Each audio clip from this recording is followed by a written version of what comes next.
Sungguh berbahagia sekali pada kesempatan ini kita dapat bertemu kembali dalam acara Puja Bakti di Wihara Pluit Damasuka. Semoga Bapak, Ibu, Saudara selalu dalam keadaan sehat, arogo hotu. Nah, kita telah mengalami pandemi COVID yang luar biasa dan menyebabkan banyak sekali masalah dalam kehidupan kita. Beruntung saat ini telah terjadi penurunan dalam pandemi COVID-19. Namun demikian, kita tetap harus waspada dan tetap menjalankan protokol kesehatan. Bapak, Ibu, Saudara yang saya hormati, sebenarnya selain kita mengalami pandemi COVID-19, sebenarnya juga ada pandemi lain yang tidak sebabnya dan tetap berlangsung sampai dengan saat ini, yaitu pandemi kebencian. Kita banyak menjumpai kebencian dalam masyarakat, ya. Mungkin kita dibenci orang, mungkin juga kita membenci orang lain. Ya.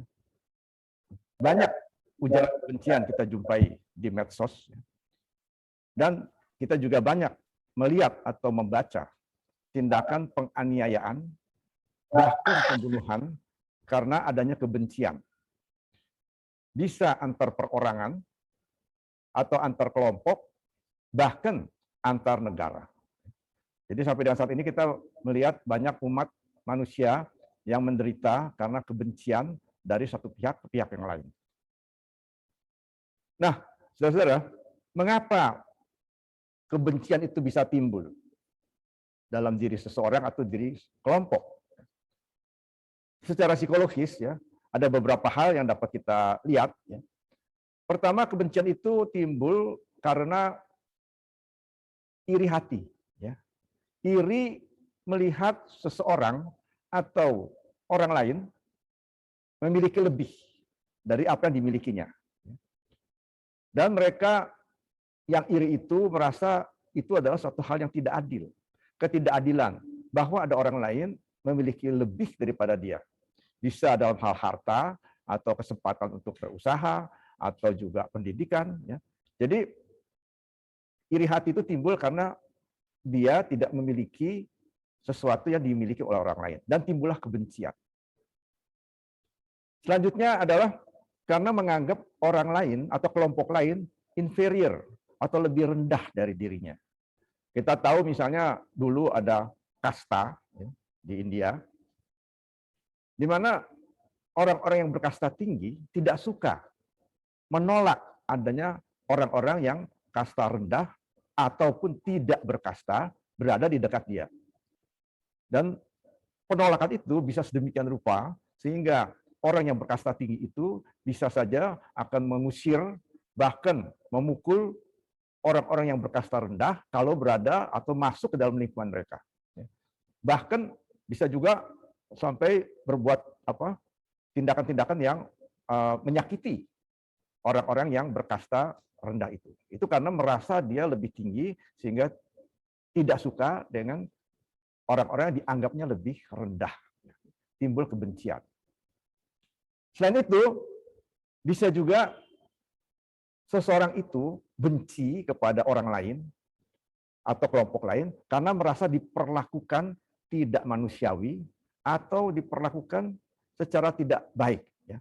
Kita mungkin pernah membaca, ya, di surat kabar ada pegawai, ya, dendam, benci kepada majikannya karena majikannya itu memperlakukan dirinya tidak baik, memperlakukan dirinya, timbullah benci, dendam, akhirnya si pegawai itu menganiaya majikannya itu.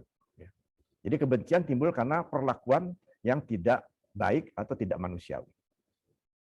Dan satu lagi adalah hal yang tidak kurang jeleknya, yaitu kebencian itu seolah-olah ditanamkan oleh orang tua atau kelompok tertentu, ya, diberikan kepada anak-anak. Ya. Jadi anak-anak itu sejak kecil sudah diajarkan. Ya.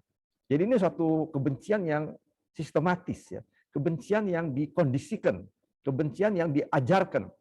Jadi sejak kecil anak-anak sudah diajarkan bahwa kelompok itu kelompok tertentu yang tidak sama dengan kita, itu adalah kelompok yang sesat, kelompok yang jahat, kelompok yang harus diusir, kelompok yang harus dibasmi. Dan ini sangat berbahaya karena apa yang diajarkan kepada anak-anak pada masa kecil itu akan terbawa terus sampai dewasa. Nanti sesudah dewasa, anak yang diajarkan doktrin seperti itu sudah timbul benci kepada kelompok yang dituduhkan itu. Padahal dia juga tidak mengerti sebetulnya mengapa harus benci. Ya, jadi kalau dari kecil sudah diajarkan seperti itu, maka akan terbawa sampai dewasa tanpa memahami mengapa dia harus benci. Ini sama juga seperti anak-anak diajarkan bahwa gelap itu menakutkan. Nanti kalau gelap itu ada hantu. Ya. Jadi kalau dari sekecil anak-anak sudah diajarkan seperti itu, nanti sudah dewasa, dia akan takut kegelapan dan takut ada hantu. Padahal dia tidak pernah melihat hantu itu. Ya, itu karena doktrin yang diberikan semasa kecil akan terbawa sampai dewasa. Dan ini adalah sangat berbahaya. Adanya kebencian dalam diri orang atau sekelompok orang itu akan menyebabkan satu lingkaran yang tiada putusnya. Dia benci, dia memikirkan, dia benci, dan bencinya akan bertambah. Dan ini akan terus-menerus berputar. Jadi seumur hidup dia akan hidup dalam kebencian. Kalau dia tidak bisa memutuskan rantai kebencian itu. Jadi kebencian ini kalau tidak disadari akan berlangsung terus sampai akhirnya membuat seseorang itu menjadi neurotik. Pikirannya menjadi tidak tenang dan selalu dendam. Jadi kalau satu orang benci pada orang lain, maka dia akan berpikir orang itu jahat, orang itu begini, orang itu dan selalu akan menyatakan itu bisa kepada orang lain bahwa si ini begini, si ini begitu, ya, dan menyebarkan kebencian itu kepada teman-temannya dan mengharapkan orang lain juga ikut membenci. Ya, saya benci dia, jadi teman-teman harap juga benci dia. Ya. Dan ini adalah satu kondisi yang sangat merugikan kesehatan dari si pembenci itu. Ya. Ternyata, ya, walaupun kebencian itu adalah suatu hal yang bersifat batin, ya, emosi, ya, tetapi ternyata dapat menyebabkan gangguan fisik.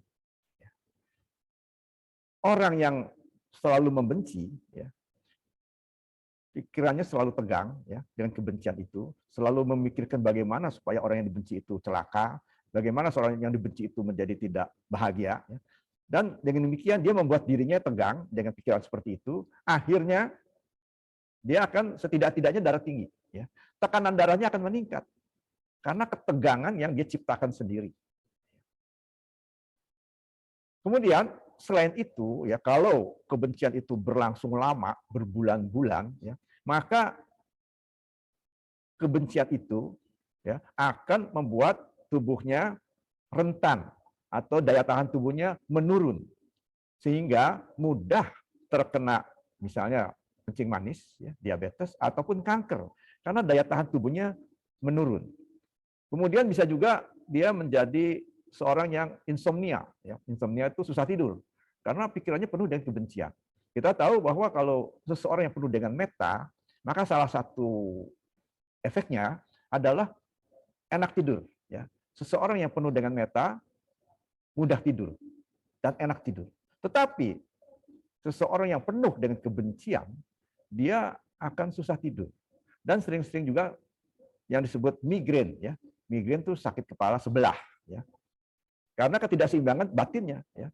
Jadi ada migrain, ada insomnia, ada darah tinggi, ada diabetes, dan bisa juga kanker. Ya. Nah, Bapak Ibu, saudara yang saya hormati, ya, kebencian dalam agama Buddha juga dikenal, ya, dengan kata dosa. Ya. Kita mengenal dalam agama Buddha itu ada 3 akar kejahatan yang disebut loba, dosa, dan moha. Loba itu keserakahan, berarti ingin menarik sesuatu untuk diri kita. Kita ingin mengambil, menarik sesuatu untuk diri kita, itu loba, keserakahan.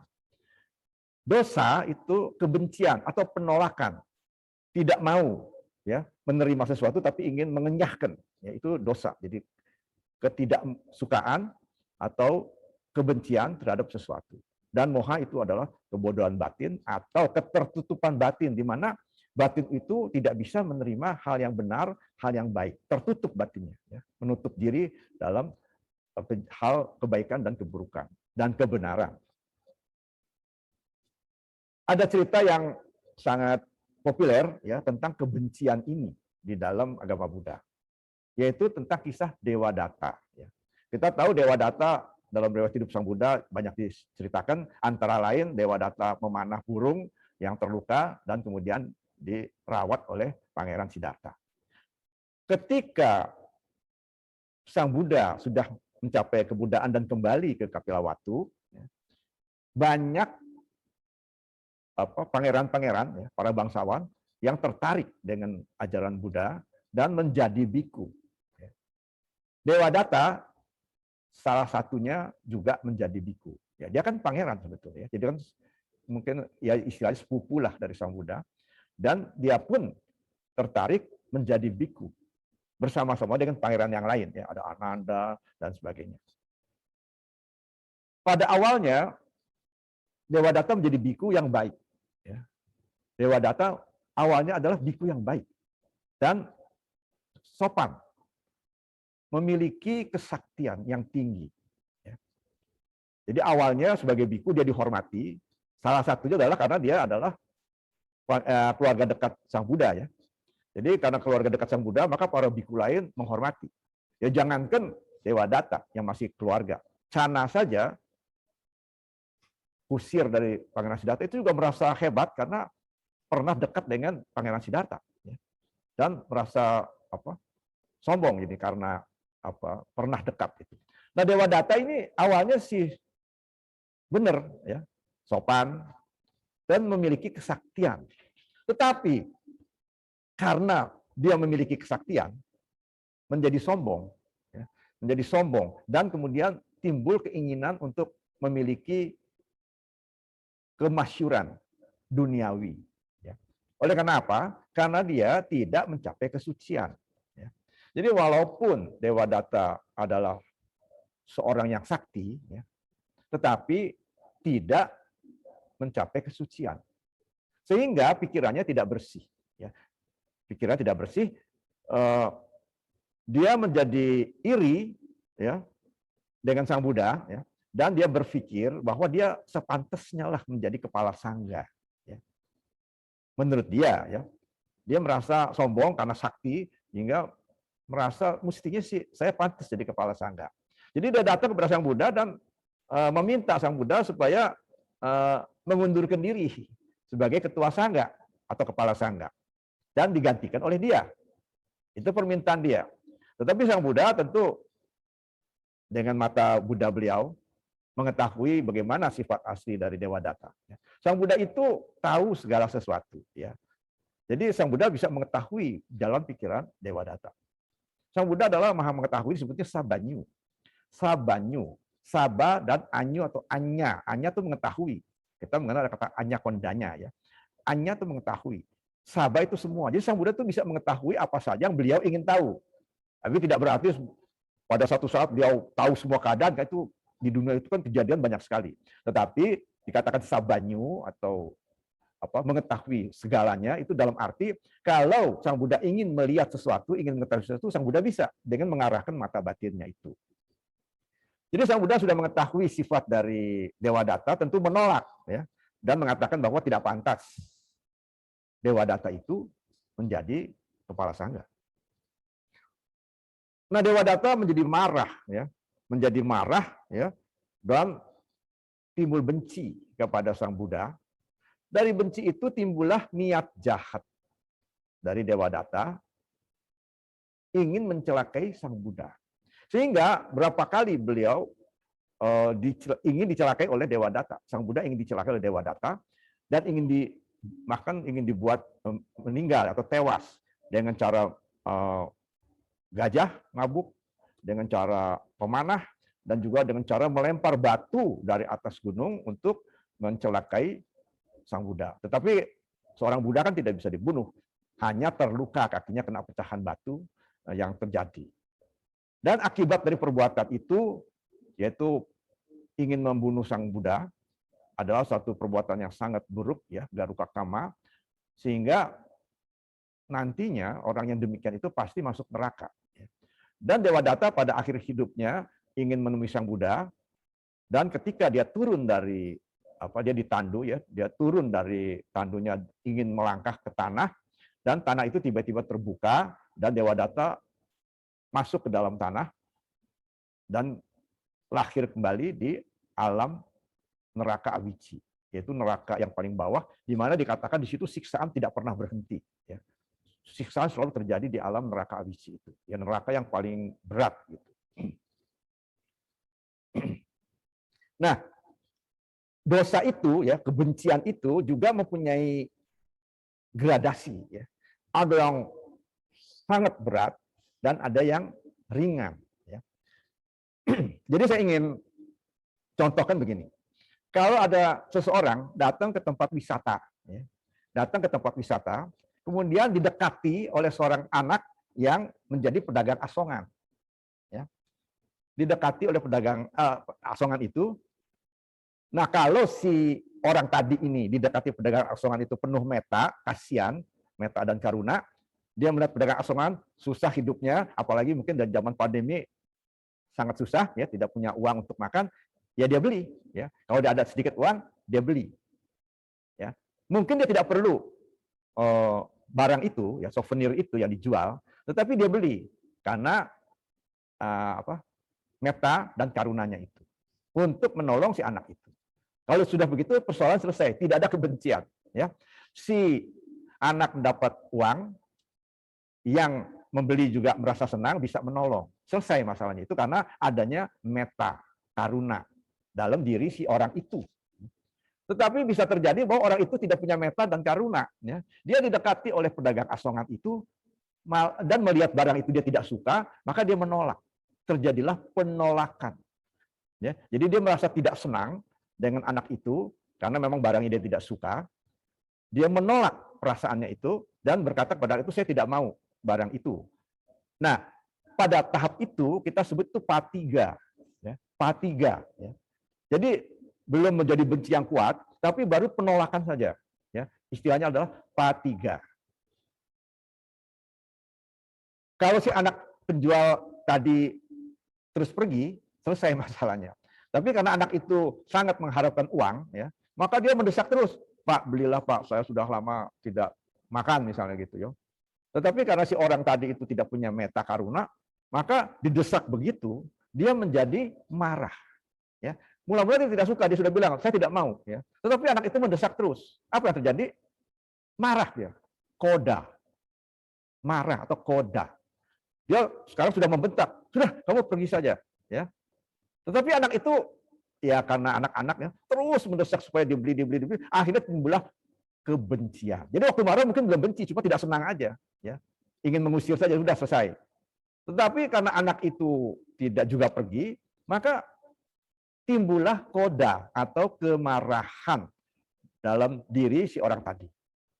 Dan sudah membentak, kamu pergi, saya tidak suka, dan sebagainya. Ya. Kalau anak itu tetap mendesak terus, akhirnya timbullah kebencian atau dosa. Ya. Kebencian atau dosa. Dosa itu dari kata adus atau displease. Ya. Tidak senang. Gitu ya. Jadi dosa itu sudah timbul kebencian dalam dirinya. Sudah masuk ke dalam batinnya benci pada anak itu. Tadi sih belum benci, cuma marah. Tapi sekarang udah benci sama anak itu. Dan kalau kebencian ini tidak disadari oleh orang tadi dan dikembangkan, apa yang terjadi? Timbullah vyapada. Vyapada itu jadi sudah niat jahat. Atau dalam bahasa Inggris disebutnya ill will. Niat jahat. Misalnya, karena anak itu tetap mengasongkan dagangannya, maka dia dalam hatinya timbul niat jahat. Nanti anak ini saya pukul atau saya dorong biar jauh jatuh. Kalau itu tidak disadari juga, akhirnya terjadilah perbuatan yang dilandasi oleh ill will itu atau vyapada itu. Misalnya dia akan memukul anak itu atau dia mendorong anak itu supaya jatuh dan menjauh dari dirinya. Nah, begitulah kira-kira cerita proses bagaimana suatu perbuatan buruk dilakukan karena adanya dosa atau kebencian. Jadi awalnya adalah ketidaksukaan, penolakan itu sebutnya patiga, kemudian menjadi kemarahan atau koda, kemudian menjadi kebencian atau dosa, dan akhirnya dosa ini menjadi lebih kuat lagi, menjadi wiyapada, yaitu ill will atau keinginan jahat. Ya. Ada sutta berkaitan dengan kemarahan atau koda ini. Ya. Jadi Sang Buddha menyatakan ada beberapa hal yang terjadi kalau seseorang itu tidak bisa mengatasi kemarahan. Yang pertama adalah will become ugly and miserable. Ya. Jadi dia akan menjadi wajahnya buruk. Ya. Jadi orang yang benci itu wajahnya itu kan tidak enak dilihat, ya, ugly, ya, dan miserable. Jadi hidupnya sengsara, gitu ya. Yang kedua susah tidur. Ya. Jadi Sang Buddha juga sudah tahu bahwa kalau orang yang penuh dengan kemarahan itu jadi susah tidur. Ya. Kemudian hidupnya tidak akan sukses dan makmur. Ya. Kemudian akan kehilangan hartanya. Ya. Kemudian bisa juga kehilangan reputasi nama baiknya, ya. Bisa kehilangan teman, ya, dan akan terlahir di alam rendah ataupun neraka karena dengan adanya kemarahan itu akan menyebabkan seseorang berbuat hal yang tidak baik, ya. Jadi akan terlahir di alam yang lebih rendah, ya, atau neraka. Tergantung seberapa besar perbuatannya itu. Nah, kita sudah tahu tentang kebencian, ya. Bagaimana kita bisa menghilangkan kebencian itu? Pertama adalah mengembangkan metta, ya, mengembangkan cinta kasih. Kita tahu dalam batin kita itu tidak mungkin ada dua pikiran yang bersamaan. Jadi hanya ada satu pikiran dalam satu waktu. Jadi kalau kita sedang berpikir metta, maka tidak bisa berpikir benci. Ya. Jadi kalau seseorang yang sering mengembangkan metta dalam batinnya, maka kemungkinan kebencian itu timbul menjadi kecil. Ya. Karena pada saat seseorang mengembangkan metta, maka pada saat itu tidak mungkin ada kebencian timbul dalam dirinya. Jadi oleh karena itu metta itu sangat penting untuk dikembangkan. Ya. Ini ada cerita, ya, ini yang katanya sih sungguh terjadi, ya. Jadi ada seorang umat Buddha di kantor, ya, mempunyai seperti musuh gitu, ya, teman bertengkar gitu. Jadi di kantor itu dia punya satu orang yang suka memusuhinya. Jadi suasana menjadi tidak enak. Ya. Jadi kalau rapat, wah selalu tidak nyaman, ya, dan ada ribut sini, jadi ada rumor-rumor, ada cerita-cerita demikian sehingga suasana menjadi tidak enak karena pertengkaran antara si orang umat Buddha tadi dengan orang yang lainnya itu. Nah kemudian dia juga jadi tidak enak kan sebagai umat Buddha, jadi dia berpikir bagaimana caranya ini. Nah dia ingat bahwa seorang pandita di sana, ya, ini di Jawa Tengah ceritanya, pernah menceritakan bagaimana membuat orang mengembalikan hutangnya dengan metta. Jadi ada orang utang tidak mau bayar, ya, sudah ditagih malah marah. Jadi datang ke pendeta itu meminta nasihat, bagaimana ini kok hutang tidak mau dibayar. Jadi si pendeta itu menasihatkan, udahlah kamu pancarkan aja metta kepada orang itu. Ya. Karena udah buntu, ya udah si orang itu tiap malam bersembahyang, memancarkan metta kepada orang yang berhutang tadi. Nah katanya setelah beberapa hari, orang yang berhutang itu datang dan bayar hutang. Ya, dibayar hutangnya itu. Ya. Jadi cermin dari kejadian itu, si umat Buddha tadi yang bertengkar dengan temannya juga mencoba, ya nggak ada salahnya kan, toh nggak ada rugi apa-apa. Ya. Jadi malam jam 12, ya, dia sembahyang di altar, lalu dia memancarkan metta kepada orang yang memusuhinya itu. Ya. Ternyata menurut cerita itu, besok paginya si orang yang memusuhinya itu datang ke kantornya, ke kamarnya, dan bersalaman, meminta maaf, dan kemudian selanjutnya tidak ribut lagi. Ini cerita, ya, tapi katanya benar. Jadi artinya kebencian itu harus dibalas dengan cinta kasih, dengan metta. Ya. Tapi kadang-kadang orang tidak bisa. Ya. Kadang-kadang orang tidak mampu untuk mendoakan orang yang dia benci itu supaya bahagia. Ya. Tidak mudah. Tidak mudah. Ya. Misalnya orang ada membenci kita juga benci sama dia. Bisa nggak kita sembayangi di malam-malam hari, semoga dia berbahagia? Ya. Tidak mudah. Ya. Kayaknya rasanya kok, aduh masa saya harus membuat dia bahagia sih? Gitu, ya. Tidak mudah. Tapi kalau itu dilakukan, tentu akan berhasil. Tapi tidak jamin juga pasti berhasil, karena banyak faktor lain, misalnya karmanya bagaimana dan sebagainya. Nah, Seandainya pun sudah didoakan dengan meta tidak berhasil, tidak apa-apa juga, karena setidak-tidaknya kita sudah bisa mengatasi kebencian dan juga sudah bisa berbuat baik. Saya tidak berkatakan dijamin kalau kita sembayangi dengan meta malam-malam pasti berhasil, itu tidak. Tapi setidak-tidaknya kita sudah berhasil maju dalam batin mengatasi kebencian dan sudah juga berbuat kebajikan. Walaupun orang tersebut tidak sadar, misalnya. Ya. Jadi dikatakan kebencian tidak berakhir dengan kebencian, harus dibalas dengan tidak membenci. Itu dalam Dhammapada. Ya. Dan juga dalam Karanya Metta Sutta yang mungkin kita sering bacakan, ya rosana patigasanya nanya manyasa duka micaya. Ya. Jangan karena marah dan benci mengharap orang lain celaka. Ya. Kemudian mengembangkan karuna, mengembangkan UPK. Ya. Nah di sini ada cerita seorang pemuda ya, datang di suatu tempat dan di situ ramai orang. Ada Sang Buddha dan para siswanya. Dan dia memang tidak senang kepada Sang Buddha. Ya, dia mengira bahwa Sang Buddha itu datang untuk mendapat keuntungan. Jadi dia berkata kepada Sang Buddha, pergilah engkau, katanya. Kamu hanya kemari untuk mendapat keuntungan saja. Kamu datang kemari untuk menyampaikan beberapa kata, kemudian meminta makanan dan uang. Ya, jadi kan tentu banyak orang-orang demikian ya. Jadi ngajarin sesuatu, terus ujung-ujungnya minta uang dan makanan gitu. Ya. Nah, Sang Buddha tentu tidak lagi mempunyai kebencian atas apa yang dilakukan oleh pemuda itu. Ya.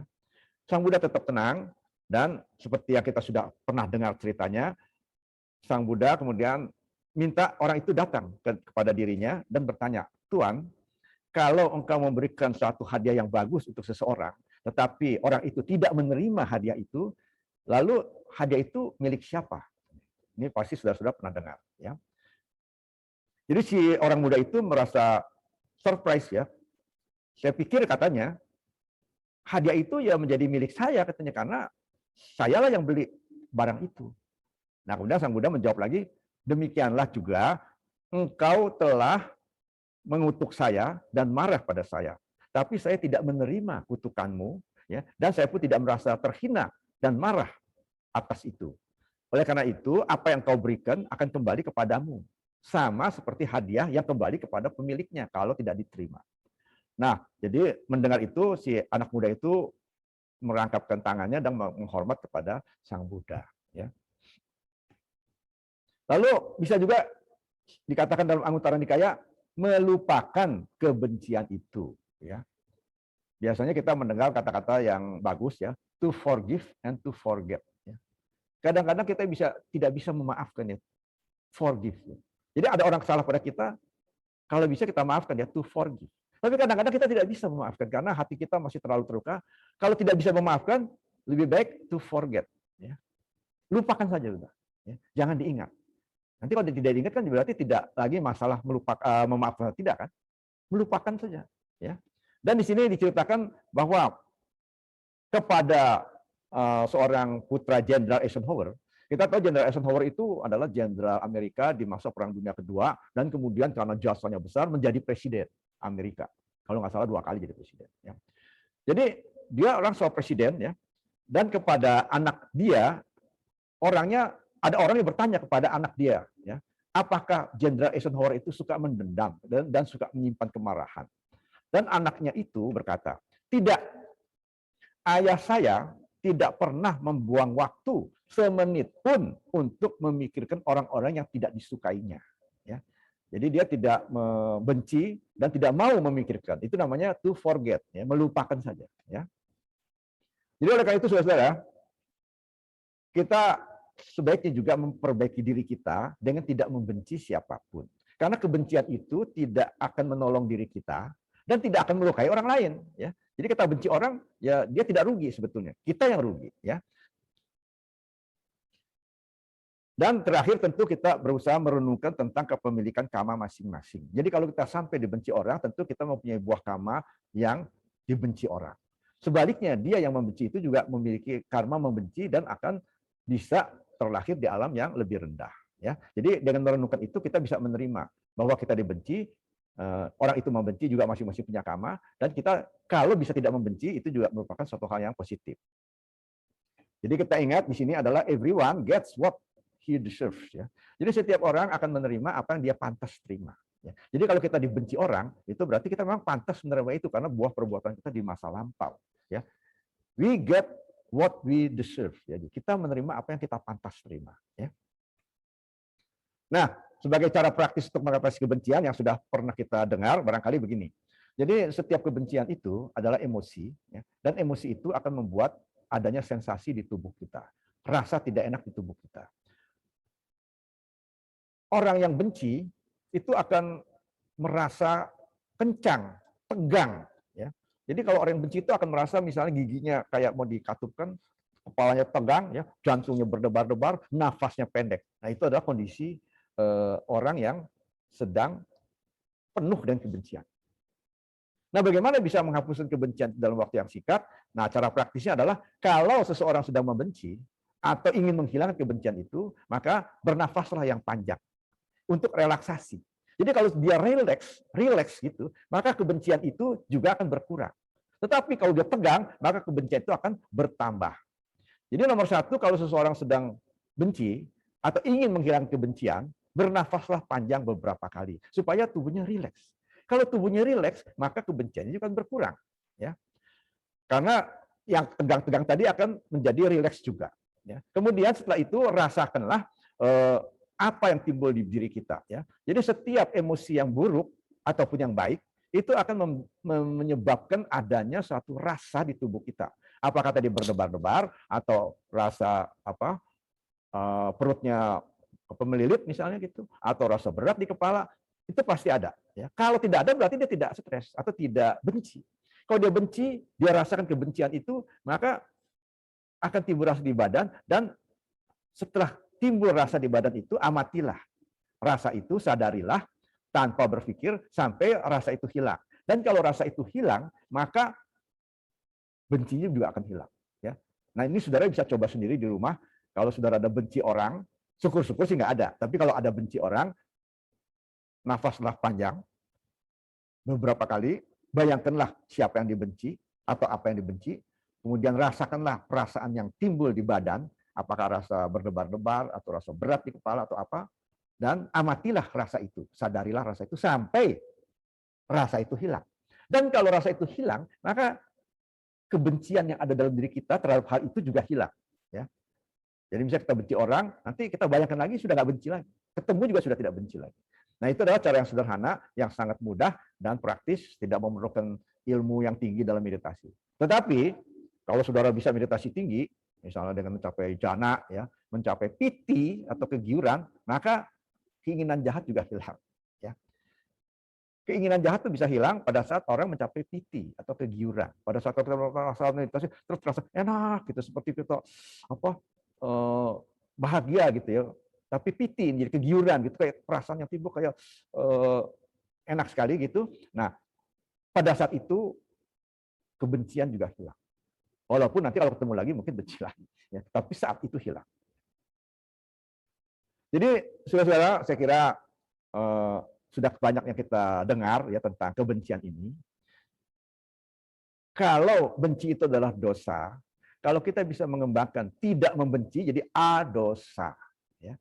Kalau benci adalah dosa, tapi kalau kita bisa mengembangkan tidak membenci adalah adosa. Dan adosa ini tentu sangat bermanfaat untuk dikembangkan. Jadi kita harus mengembangkan ketidakbencian atau adosa ini. Salah satu efek dari adosa ini adalah mempunyai banyak teman. Karena kalau orang yang membenci, ya, tentu tidak ada yang suka menemani. Jadi tentu orang yang tidak suka membenci adalah orang yang disenangi oleh teman-temannya. Itu satu aspek, ya. Tetapi ada aspek yang lebih bagus lagi, yaitu orang yang tidak membenci, tidak punya perasaan benci kepada siapapun, ya, itu akan awet muda. Nah inilah satu kabar gembira sebetulnya. Nggak usah ke salon, tapi bisa awet muda dengan tidak membenci. Karena kalau orang yang membenci, maka mukanya itu, ya, otot-ototnya akan mengkerut dan akan kaku, akan keras otot-otot mukanya sehingga mukanya itu bagaikan topeng. Ya, seperti topeng, kaku. Ya. Jadi kalau orang benci itu mukanya kaku. Tetapi kalau orang yang tidak membenci, mukanya akan rileks, ya, otot-ototnya akan kendor, sehingga akan tampak menjadi lebih muda. Ya. Jadi saudara-saudara, Bapak Ibu yang saya hormati, demikianlah kalau kita bisa, cobalah tidak membenci. memang kebencian itu akan ada pada semua makhluk kecuali dia sudah mencapai anagami, ya, sudah mencapai tingkat kesucian ketiga. Ya. Pada orang Sotapanna itu masih ada rasa ketidaksenangan, ya, patiga masih ada. Tapi tidak sampai membuat dia melakukan kejahatan yang menyebabkan terjatuh ke alam rendah. Nah, setelah mencapai anagami itulah baru seseorang bisa terbebas dari wiyapada atau kebencian. Jadi kita memang pasti mempunyai ketidaksenangan, pasti mempunyai kebencian, tapi kita harus kurangi sedemikian rupa sehingga secara sehari-hari kita tidak merasakan adanya benci kepada orang lain. Nah, kalau bisa begitu, mudah-mudahan menjadi awet muda. Ya. Demikianlah, saudara-saudara, mudah-mudahan apa yang disampaikan sini dapat membantu kita untuk menghilangkan kebencian dalam diri kita, karena kebencian itu bagaikan ketika kita memegang bola panas, ya, yang ingin kita sentuhkan pada orang lain supaya dia sakit atau luka, tetapi sebelum orang itu sakit kita sendiri sudah luka karena memegang bola panas itu. Ya, itu dalam Visuddhimagga. Jadi saudara-saudara, demikianlah mudah-mudahan dengan uraian ini kita memahami tentang kebencian dan bisa memahami juga bagaimana cara yang baik untuk menghilangkan kebencian itu supaya mudah-mudahan kita awet muda. Terima kasih. Semoga kita semua berbahagia. Sukihotu. Nama budaya Romo. Ini pertanyaannya. Tadi Romo bercerita tentang seseorang yang membayar utang. Jadi hendaknya kita memancarkan metta tanpa mengharap, ya Romo. Jadi bagaimana cara kita melatih pikiran kita dalam kehidupan sehari-hari agar pada saat memancarkan metta pun metta tanpa mengharap apapun. Terima kasih Romo. Ya, terima kasih. Tentu sebagai umat biasa, ya, kita masih mengharap, ya. Kita berharap. Kalau ada orang hutang, kita tentu berharap hutang itu kembali. Itu sih wajar, ya. Jadi kita tentu menjalankan hal-hal yang semestinya dalam menagih hutang itu. Dan kalau memang sudah buntu, ya, memang ternyata dengan cara-cara yang semestinya hutang itu tidak mau dibayar, padahal dia punya uang itu, nah barulah sebagai jalan terakhir kita tidak mengembangkan kebencian terhadap orang tersebut, tetapi justru memancarkan metta terhadap orang tersebut. Ya. Ini dalam keadaan di mana orang tersebut memang menurut jalur yang semestinya tidak mau membayar, padahal dia bisa bayar, ya, tapi mungkin karena alasan ini itu. Ya. Jadi sebagai umat biasa kita tentu tidak bisa terbebas penuhnya dari ketidaksukaan atau kebencian. Ya. Nah, untuk mengurangi ketidaksukaan kebencian itu, maka sebaiknya kita memang setiap hari mengembangkan metta bawana di rumah masing-masing. Ya. Jadi dengan mengembangkan metta bawana, kebencian kita secara umum akan berkurang. Nah, kalau terhadap orang yang berhutang itu kita tidak membenci, ya kalau kita membenci, itu kita harus hilangkan kebencian itu. Ya. Kalau dia tidak mau bayar juga, barulah kita mengikuti nasihat dari pandita yang di sana itu dengan memancarkan semoga dia berbahagia, ya, memancarkan metta kepada orang itu. Ya.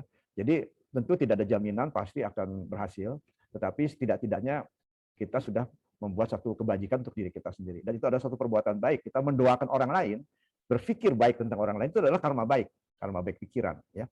Dan juga berarti kita sudah bisa mengatasi kebencian. Jadi saya kira itu aja, tidak ada jaminan, tapi kita bisa berusaha. Ya. Tetapi tentu dijalankan dulu apa yang harusnya dijalankan sesuai dengan perjanjian hutang tersebut. Ya, saya kira itu aja. Selamat pagi, Romo nama budaya. Saya yang bertanya, bagaimana pendapat Romo mengenai orang yang suka menghasut untuk membenci? Terima kasih, Romo. Ya tentu itu satu perbuatan yang tidak baik. Jadi kita sudah tahu dalam agama Buddha, kebencian adalah sesuatu yang tidak baik yang seharusnya dihilangkan. Ya. Jadi kalau ada orang yang menghasut untuk tidak membenci, untuk membenci, maka itu adalah satu perbuatan yang tidak baik. Ya. Itu biasanya kalau orang yang suka menghasut-hasut gitu ya untuk membenci sini, mungkin dia tidak melakukan kejahatan ya, cuma menghasut untuk membenci, itu biasanya akan terakhir di alam peta yang dimana dia akan menderita gitu ya. Jadi semuanya itu ada buahnya ya. Jadi kalau dia menghasut orang untuk membenci ya, dia sendiri mungkin tidak membenci, tapi dia menghasut orang membenci, itu adalah satu perbuatan yang terbaik yang buahnya akan diterima kalau dia sudah meninggal. Tapi sekarang pun kalau orang tahu dia begitu, tentu orang akan menjauhinya. Ya. Jadi kalau menghasut orang untuk membenci kan berarti juga menyebarkan kebencian. Ya. Nah jadi buahnya akan diterima sekarang ini. Mungkin kalau orang sudah pada tahu, jadi dia akan kehilangan teman. Kemudian setelah dia meninggal biasanya akan terakhir di alam apa? Kalau dia hanya menghasut tanpa melakukan sesuatu, ya atau hanya kata-kata aja, biasanya mungkin di alam peta yang tidak bagus atau asura, ya.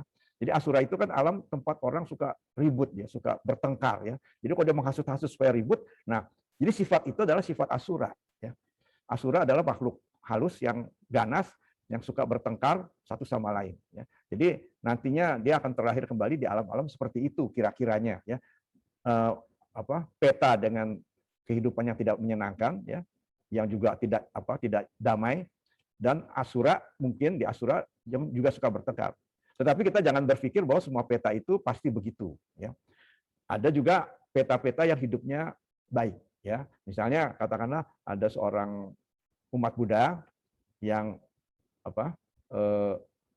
berbuat baik, ya, tidak berbuat jahat, ya, tidak pernah membunuh, mencuri dan sebagainya. Jadi baik kan, ya, suka berdana. Tetapi sayangnya pada waktu meninggal dia sangat terikat atau melekat pada sesuatu, misalnya melekat pada anaknya atau melekat pada barang yang di rumahnya yang sangat dia cintai. Jadi sebetulnya sih kalau dia tidak melekat dia bisa masuk ke alam surga gitu. Tetapi karena dia melekat maka dia menjadi peta, ya. Jadi peta yang dekat dengan rumah itu untuk berdekatan dengan apa yang dia lekati itu. Jadi dalam keadaan seperti itu dia adalah peta, tapi peta yang hidupnya baik karena dia suka berdana. Jadi artinya peta tapi hidupnya tidak susah sampai kelaparan gitu.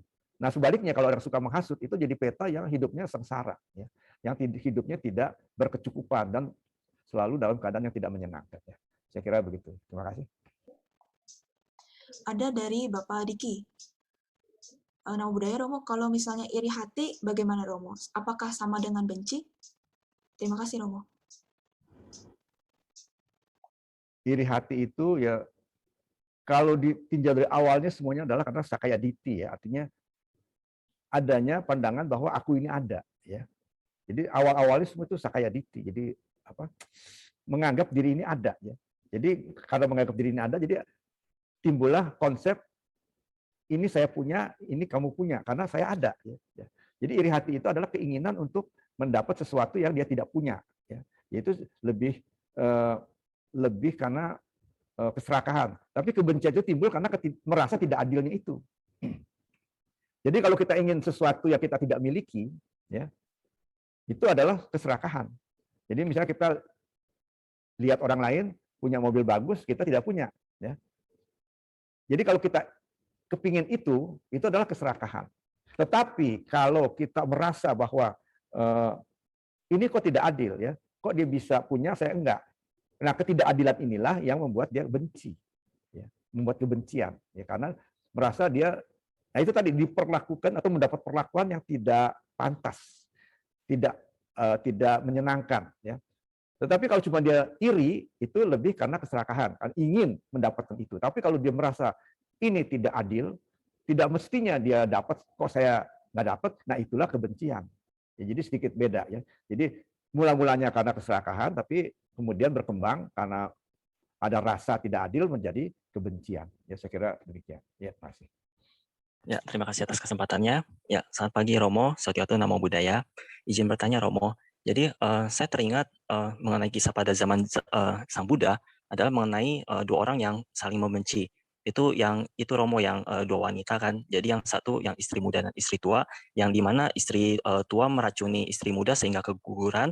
Lalu istri muda dendam, lalu mereka tumbal lahir jadi misalnya hewan gitu, musang, kemudian ayam dimakan anaknya gitu, terus tumbal lahir sampai akhirnya mereka berdua lahir pada zaman Sang Buddha yang ada yang melahirkan anak, kemudian satu lagi terlahir sebagai makhluk halus. Kemudian yang karena dikejar makhluk halus mau dimakan anaknya gitu kan, jadi lari ke yang punya anak ini, lari ke Sang Buddha, kemudian minta tolong, dan kemudian Sang Buddha bisa menengahi dan mencerahkan mereka sehingga rantai kebencian mereka terputus begitu Romo.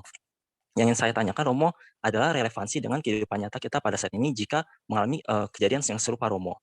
Jadi banyak sekali kehidupan kita ini yang memiliki rantai kebencian tuh yang istilahnya panjang sekali ya Romo ya. Dan beruntungnya ini kedua orang ini kan pas ada di zaman Sang Buddha gitu. Ada seorang sama Sang Buddha yang berhasil menengahi mereka. Tapi kita sekarang kan belum ada di masa di mana ada sama Sang Buddha kembali gitu ya Romo. Jadi kalau misalnya seandainya kita mengalami hal tersebut gitu Romo, kira-kira apa momentum yang bisa memutus rantai kebencian tersebut Romo? Yang jika istilahnya misalkan kita lah gitu, misalnya contoh saya gitu kan, saya tanpa sengaja apalagi gitu kan, membuat seseorang menjadi benci gitu sama saya, sampai bahkan orang itu timbul wiyapada gitu. Kemudian anggap saya misalkan mendapat karma gitu kan Romo ya, karma yang istilahnya eh, ya kalau biasa sih jangan sampai timbul wiyapada lagi Romo, cuman seandainya misalkan terjadi gitu ya Romo, istilahnya gimana untuk yang kalau misalnya yang belajar agama Buddha kan ibaratnya yang tahu ajaran gimana cara mengatasinya seperti yang tips-tips yang Romo berikan enak gitu ya. Cuman bagi orang yang tidak mengenal Dhamma Romo, itu bagaimana kita bisa membantu mereka gitu ya untuk istilahnya supaya keluar dari lingkaran setan ini gitu Romo. Supaya istilahnya benar-benar rantai kebencian yang ada tuh benar-benar terputuskan habis sama sekali Romo. Mungkin Romo bisa memberikan masukan ataupun pencerahan Romo. Itu saja. Terima kasih Romo. Satya Namo Buddhaya. Ya, terima kasih. Memang cerita itu kan di zaman Sang Buddha, sekarang kan tidak ada Buddha. Dan kita tidak mempunyai kemampuan untuk melihat buah karma itu terjadi.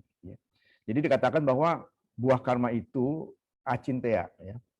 Dalam bahasa Indonesia jadi tidak terfikirkan, ya, tidak unthinkable, ya, tidak terfikirkan. Oleh karena itu, sebagai manusia biasa kita tidak mampu untuk melihat bagaimana proses terjadinya kebencian pada seseorang yang terjadi pada dirinya dan diri orang lain, atau menyangkut pada diri kita. Kita tidak, ya kelihatannya kita tidak punya kemampuan untuk itu. Ya. Nah, jadi dalam hal ini kembali kepada tadi ya.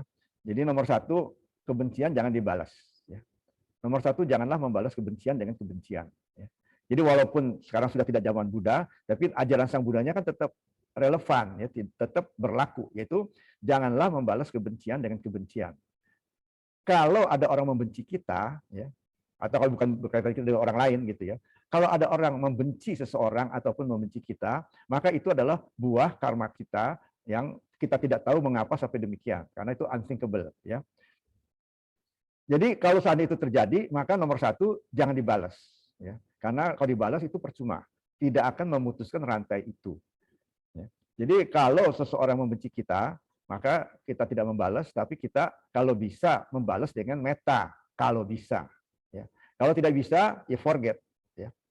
Ini kalau berkaitan dengan kita, ya kalau bisa kita dibenci orang, ya sangat dibenci oleh orang, ya, dan kita tidak tahu mengapa dia benci. Mungkin akibat perbuatan kita di masa lampau dengan dia, gitu. Kita nggak tahu. Ya. Ya. Kadang-kadang ada orang benci tapi nggak tahu kenapa. Ya. Kalau misalnya ada orang nipu terus dibenci itu sih wajar ya. Tapi kadang-kadang begitu lihat wajahnya aja udah benci gitu. Ya. Jadi ada orang-orang yang memang tidak bisa dijelaskan kenapa benci ya, tapi itu nah mungkin cerita tadi kan bisa jadi patokan bahwa kemungkinan di masa lampau, kehidupan lampau ada perbuatan yang membuat saling membenci. Tetapi jangan diteruskan, karena kalau diteruskan akan menjadi tidak terputus ya. Kebencian itu tidak akan terputus dari kebencian. Jadi kalau ada kebencian, ya baik menyangkut diri kita ataupun orang lain, maka kita bisa sampaikan padanya sesuai dengan ajaran Buddha, jangan dibalas. Ya. Jangan dibalas. Kalau kita bisa mendoakan orang itu supaya metta, bahagia, lakukan. Kalau nggak bisa, forget, lupakan aja. Ya. Jangan dibalas. Ya, itu secara umat Buddha ya. Jadi sebagai umat Buddha, kalau ketemu hal seperti itu dan kita memang tidak tahu bagaimana kejadiannya, nomor satu, jangan dibalas. Nomor dua, kalau bisa mendoakan agar orang itu bahagia dengan cara misalnya sabat malam sembahyang misalnya gitu ya. Kalau tidak bisa karena kita rasa terlalu berat untuk mendoakan orang yang kita anggap tidak benar itu supaya bahagia, lupakan aja ya. Dan kalau memang belum bisa juga, nah pakailah cara yang tadi saya ajarkan. Kalau kita membenci, kita bisa hilangkan. Tapi kalau orang lain membenci kita mana bisa menyuruh dia supaya hilang. Nah, jadi kalau kita yang membenci orang lain, kita bisa menghilangkan dengan cara yang tadi saya ajarkan, merasakan apa yang timbul. Tetapi kalau orang lain membenci kita, itu kita tidak bisa menyuruh dia melakukan itu kan. Nah, yang kita bisa lakukan satu-satunya adalah dengan mengikuti nasihat pandita tadi, yaitu kita doakan semoga dia bahagia. Ya. Belum tentu berhasil, tapi setidaknya kita sudah tidak lagi memegang bola panas. Ya, kita tidak lagi membenci. Ya. Jadi itulah yang bisa kita lakukan sebagai umat Buddha. Ya. Jadi jangan dibalas, didoakan, kalau tidak bisa dilupakan aja. Ya. Tentu kita dengan sendiri menjaga diri jangan sampai berhubungan dengan orang itu secara langsung supaya tidak terjadi hal-hal yang tidak diinginkan. Ya. Saya kira begitu ya. Terima kasih. Sotihotu, Romo, sorry mendadak. Karena tadi Romo terakhir ada yang jawaban Vincent itu Romo ada ngomong tentang kita jangan berhubungan dengan orang tersebut gitu ya. Tapi kemudian kalau orang tersebut itu sering kita temui bagaimana? Misalnya mungkin dia ya family member atau mungkin orang yang sehari-hari kita temui misalnya di tempat kerja gitu Romo. Kan nggak bisa dihindari Romo, apalagi kalau keluarga sendiri Romo. Makasih Romo. Ya, jadi memang kalau ada orang yang menurut kita tidak sesuai dengan dhamma, kan kita ingat dalam Manggala Sutta, asewana cebalana. Ya. Janganlah berhubungan dengan orang-orang yang bala. Bala tuh sebenarnya artinya kekanak-kanakan gitu. Jadi artinya orang yang gampang marah, gampang membenci itu bala itu. Jadi asewana cebalana. Jangan berhubungan dengan orang-orang yang kekanak-kanakan atau yang dungu gitu. Nah, bagaimana kalau orang itu memang ada di dekat kita, ya, yang tidak bisa kita hindari, ya. Jadi kalau ada orang yang demikian, maka ada nasihat dari Bante Utama katanya, kita harus berkonsep bahwa ya memang dia begitu. Ya. Kita tidak meladeni kekonyolannya lah gitu ya. Kita tidak meladeni kekonyolannya, kita tidak melayani apa yang dia buat agar membenci kita, tetapi kita tidak meladeni dan menganggap bahwa memang ya dia memang begitu. Jadi satu kondisi yang memang tidak bisa dihindarkan. Jadi kita terima aja bahwa dia memang orangnya begitu, ya. Jadi kalau misalnya dia konyol-konyol, ya emang dia orangnya begitu ya mau apa gitu. Kita kan tidak bisa mengubah dia, ya. Yang kita bisa ubah adalah diri kita sendiri, ya. Jadi kita tidak merasa terganggu dengan apa yang dia lakukan, tidak meladeni kalau dia konyol-konyolan gitu, dan kita menganggap ya memang dia begitu. Kalau kita tidak bisa menghindarkan diri dari orang tersebut, ya. Jadi misalnya bisa aja kita kerja di sebuah orang dan orang itu membenci kita, misalnya kita menjadi bos kita itu membenci kita, ya. Kalau kita misalnya ingin bekerja terus di situ ya kan kita harus terima, ya. Ya itu kita harus terima. Jadi kita anggap aja memang ya begitulah orang itu dan ini adalah satu buah karma yang harus saya terima, gitu. Cuma tetap kita tidak mengembangkan kebencian terhadap orang tersebut. Hanya menganggap bahwa memang demikianlah orang seperti itu yang harus saya hadapi, ya. Nggak ada jalan lain kalau kecuali kita mau pindah atau mau kalau di rumah kan kita mana bisa ganti orangnya gitu kan. Jadi kita harus bisa menerima suatu kondisi yang memang begitu, ya. Dan ini sudah saya sampaikan pada orang teman yang punya teman kerja tidak menyenangkan dan dengan sikap seperti itu dia merasa lebih enak jadinya. Ya habis mau apa lagi, emang dia sifatnya begitu. Jadi kita harus terima. Itu adalah katakanlah mungkin merupakan buah karma di mana kita harus menghadapi orang yang tidak menyenangkan. Ya. Itu tidak bisa, kalau memang tidak bisa dilakukan ya udah sikapnya ya udah memang dia begitu mau apa gitu. Ya. Tetapi di sisi lain kita tidak mengembangkan kebencian. Ya. Boleh orang lain membenci kita, tapi kita tidak boleh mengembangkan kebencian kepada orang itu. Nah syukur-syukur seperti yang saya katakan kalau ada orang yang tidak baik pada kita, doakanlah semoga dia bahagia dengan metta. Itu yang dapat kita lakukan sebagai umat Buddha. Ya. Terima kasih. Baik, Namo Buddhaya Romo izin bertanya, bagaimana dengan perselingkuhan Romo? Ada suami berselingkuh dan istrinya seorang Buddhis yang berusaha untuk tidak membenci. Bagaimana bisa memancarkan metta terhadap suaminya yang jelas-jelas merugikan anak-anak dan keluarganya? Terima kasih Romo.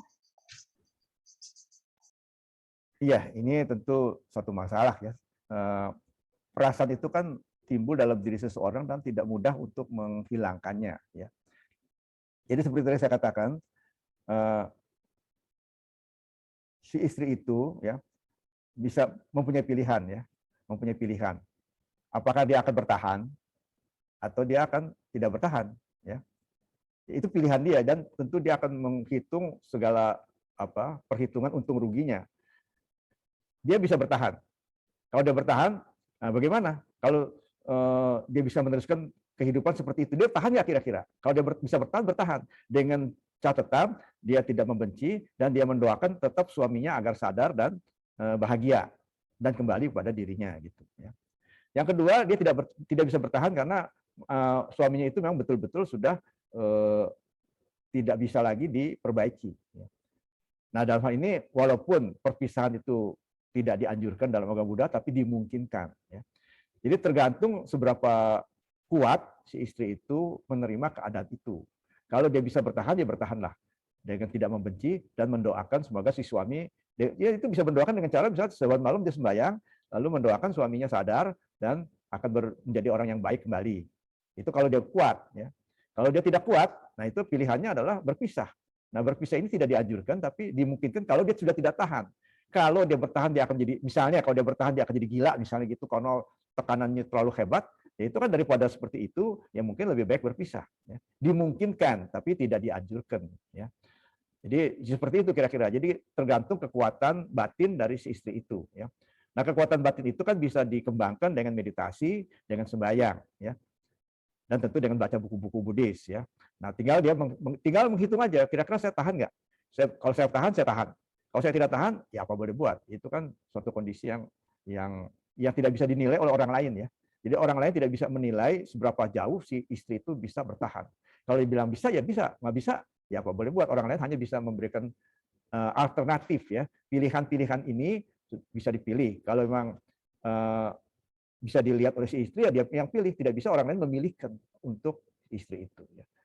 Jadi kalau dia bisa meditasi dengan baik, mencapai jana dan sebagainya, tentu hasilnya bagus, ya. Jadi tidak ada kebencian. Mungkin suaminya juga lama-lama akan terbawa. Tapi kalau mendoakan selalu boleh, ya. Jadi mendoakan semoga si suami sadar, si suami bahagia, ya, tanpa rasa benci dikembangkan. Nah, itu juga bagus, ya. Mungkin berhasil, mungkin juga tidak. Tidak ada jaminan akan berhasil karena kehidupan si istri itu dan si suami itu juga mempunyai aspek buah karmanya masing-masing, ya. Ada yang bisa bertahan seumur hidup sampai meninggal, ada juga yang memang buah karmanya itu terputus, ya. Bisa saja, ya. Terputus karena memang dari awalnya sudah tidak cocok, atau terputus karena perbuatan yang besar yang memotong karma hidup bersama itu, ya. Ya, saya kira itu yang dapat saya jawab. Terima kasih. Baik, terima kasih Romo atas jawabannya. Ya, sepertinya emang permasalahan ini sering terjadi ya di kehidupan kita sehari-hari, perceraian, perselingkuhan dan bisa akibatkan perceraian ya. Baik, semoga jawabannya bisa bermanfaat bagi teman-teman, Bapak, Ibu, dan saudara-saudari semua. Dan terima kasih juga tadi yang sudah bertanya. Lalu kita membuka kesempatan bagi teman-teman dan Bapak, Ibu semua yang ingin bertanya secara langsung, silahkan raise hand, nanti kita akan unmute. Kita masih ada waktu sekitar 10 menit. Dan bagi teman-teman yang ingin bertanya melalui chat, boleh silakan ditulis ke MC atau ke operator.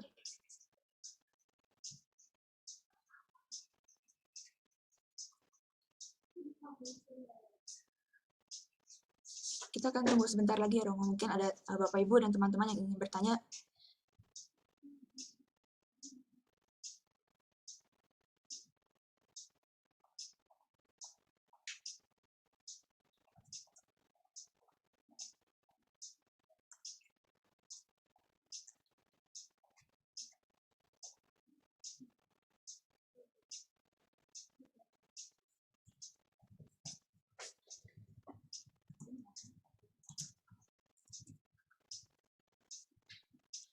Baik, sepertinya sudah tidak ada pertanyaan lagi, Romo. Tadi sudah pertanyaan terakhir.